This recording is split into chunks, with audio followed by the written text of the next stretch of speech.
Saan na ba yung cellphone ko? Saan na yun?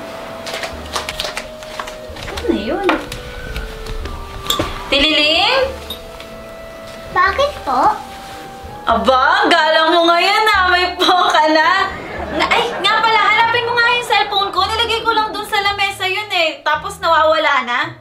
Eh, sa lamesa niyo lang po pala nilagay. Eh, bakit hahanapin ko dito? Aba, sumasagot ka pang bata ka!